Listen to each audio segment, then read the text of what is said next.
All right, everybody, welcome to episode 37 here at Ionan's Edge. Thank you for tuning in as I review today's knife, the Dam Designs Invictus. This is the G10 version.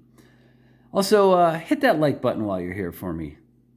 Checking out my video, I'd really appreciate it. All right, let's jump in with some basic specs. So what we've got here is a drop point blade. We got a full flat grind all the way to the top. This is a nice deep bellied blade in D2 steel. It uses textured G10 scales. These are obviously the jade versions, so they can be dyed whatever color you like. We've got full length nested liners in here that go all the way to the back of the knife, and both of them are machined out to save some weight. The knife's riding on dual ceramic ball bearings. It does have a deep carry tie pocket clip. This is a liner lock knife, manually deployed via flipper. Fires right out there pretty good. And let's see what we got here for specifications. We've got 3 3/8 inches of usable fine cutting edge. We've got a nice little sharpening choil here. We've got a scale length of 4 7/8 inches, and the tip to tail on this knife is 8 1/8. But technically, if you look at the fact that the pocket clip sticks out a little further, you're talking about 8 3/16 to the back of the clip. A little bit of a difference. It's worth noting. The weight of this knife was 5 ounces exactly on my digital scale. So not too heavy of a knife, but not exactly a light knife either. So let's talk about what I like. The Invictus has very nice aesthetics. It's a good looking knife. Those aesthetics are backed up by solid ergos. The knife does feel good in your hand. It feels comfortable. It has a nice width to it. It just overall, when you put this in your hand, it feels really good. Got pretty good amount of space back here. This is hammer grip. So there's room for more fingers there if you happen to have bigger, more jumbo-sized hands. I really like that a lot. The knife does feel solid in your hand. It's not too fat. It doesn't feel too slender. Just generally good ergos. The scales here, as you can see, have some beveling to them. They are a little squarish on the edges, but they're definitely beveled down, so that makes the knife feel really good. I love this kind of trademark design they did here in the middle with the show side of the pivot as well. The knife offers good jimping. So there's plenty of jimping back here in your standard saber position. You can choke up a little more into Filipino. The jimping extends out far enough that you can still put your thumb on it up here. That's really cool. I really like that. The jimping is really well done. There's jimping on the top of the flipper tab. It's not too aggressive. It's not too light. It's just perfect. And then they also jimp the inside of the flipper tab here where your finger goes. So you really feel a positive engagement right there. And also some nice jimping here on the liner lock. There's also backspacer jimping here where the palm swell / backspacer is. So the knife really feels, in this grip or the modified grip where you choke a little forward, it really feels solid. It's not harsh in your hand, just feels good, feels solid, has good ergos, fits my hand really, really well. There's also a generous sharpening choil on here. I like that. I like when they give you a good size sharpening choil. This is not a finger choil. I mean, you could if you were doing some smaller cutting, but this blade style is not really designed for that kind of fine cutting work. So that, to me, that's more of a sharpening choil than a finger choil. I guess if you have small, tiny fingers, you could probably get away with that, but it's not really comfortable there. So, the machine nested liners are really nice on the knife. They go all the way back the full length of the knife. They're kind of thin, but they add rigidity to the knife, and they're well hidden. Very well done there. Cutting tasks are fun. This is, again, a full flat grind, so it does pull through stuff really, really nice.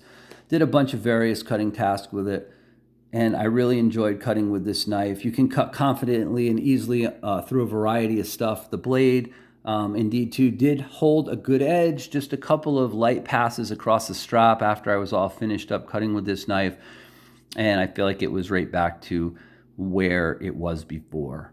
So that is great. Here's the thing.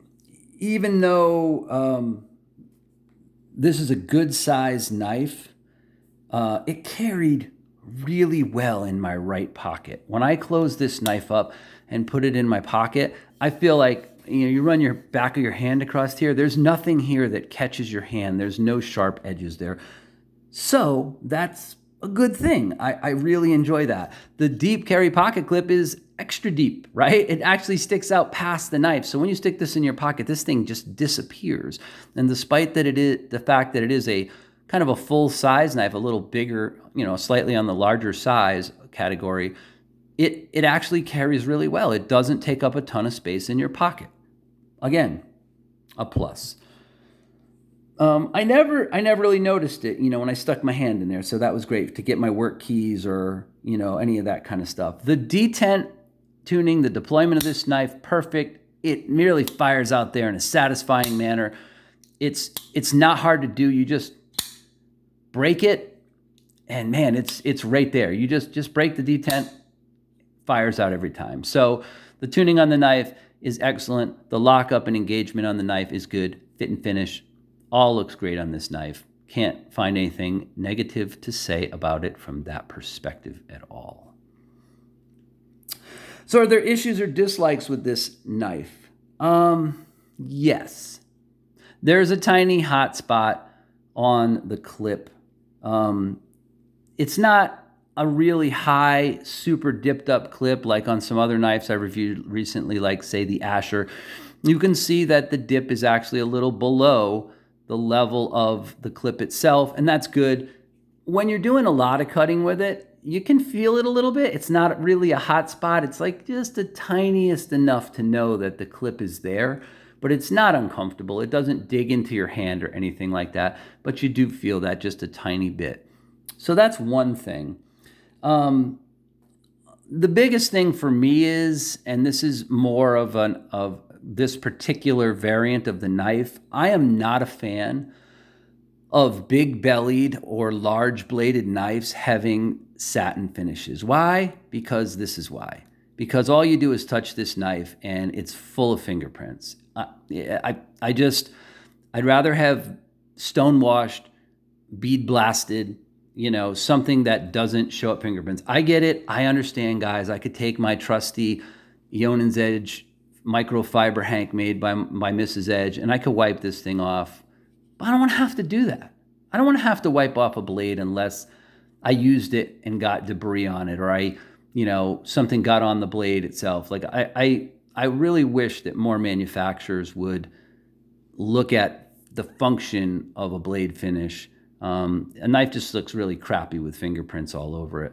So anyway, that's just my own personal preference. Other variants of this knife come with stone-washed blades and black stone-washed blades and silver stone-washed blades. So that eliminates that issue altogether, and I think they do possibly have a bead-blasted version of this as well. So again, not an issue. On this particular knife, satin finish, I'm not a fan of on a big, thick-bladed knife. Small-bladed knife, not an issue. But that's really about it. I mean, there's not a lot else I could say about the knife in terms of negatives, and that's really more of a personal preference. I don't like that. I don't like to see the fingerprints on the blade, and I wish the pocket clip was a little shallower maybe here and had not quite as high of a spoon on it, but again, not a big deal. I really like the size, the ergos. It was a great EDC carry knife. It was a knife that's really in the right size category for me. I'm going to do a couple quick size comparisons to show you what I'm talking about. So here is the Damn Designs Invictus, and here's a knife I carried for years. Why did this knife feel so good in my hand and feel so right for me ergonomically and size-wise? And I'll tell you why. Because a knife that I carried for years and years is the Kershaw Knockout. So here's a Kershaw Knockout next to the Invictus. Thick belly blade, similar size, similar shape, right? All of that stuff. Little scalloping there. Feels good, right? Here's another knife that I bought recently and thought, wow, this feels just like something I'm familiar with, and some of you folks probably own this. This is the Hogue Sig K320. Again, let's take a look here, right? Same basic kind of knife, same basic kind of shape, same finger placement. When I pick these knives up, they just feel right to me. And that's why I really enjoyed this Damn Designs Invictus. And then I'm going to show you one more knife here. I'll take these two away, and I'll show you one more knife that a lot of people own just for size comparison. Here it is next to a Demco AD 20.5. You can see similar length, a little bit longer blade, but definitely more handle to get your hands on. And without this extra little kind of dip here in that the Demco has, this knife definitely feels a lot more ergonomical in your hand. You can have your hand and your fingers in a couple different positions, and it feels great in either one of those. So they're the size comparisons of a couple of other knives that would be popular. And then finally, this version of the knife, I don't believe exact version is available anymore. Now it comes in, I believe, 14C28N instead of D2. They run around $60 to $65 for this G10 and 14C version, all the way up to $160 for Stonewash Tie and S35 VM. There are a couple variations in stonewashing colors. The Tie and S35 knife is probably the one I'm going to buy in the near future. I really enjoyed this knife. Quick shout out to a Grumpy Grunt who loaned this knife to me so that I could check it out and see if I wanted to buy one. The answer to that is yes, I do. It's a great EDC knife. It's a good size. It has a good cutting blade. It has good ergonomics, jimping in the right places. This would be a great knife for a lot of people. And from $60-ish up to $160, there are plenty of choices. So there you have it, folks. There is the Damn Designs Invictus in G10. I hope you've enjoyed the video. If you did, hit the like button down there. Think about subscribing to my channel for future content. And as always, folks, stay sharp.